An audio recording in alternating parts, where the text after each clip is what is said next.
Okay, recently I had issue with my AC that stopped running, and especially during summer here, and apparently the fan, cooling fan, condenser fan is not working properly. It always stop my condenser, AC condenser. It's not running anymore, so I bought a brand new one.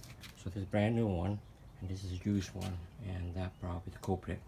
And I'm testing right now when I'm using the battery charger for the automobile, and testing which one is better. Here we go. And here's the old one.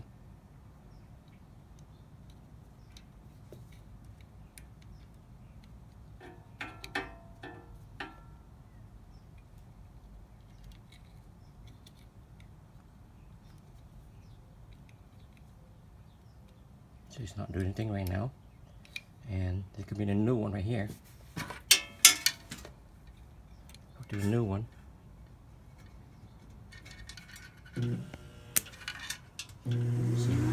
the new one. So it's running, brand new. So it's running. So the old one pretty much dead or short. There we go.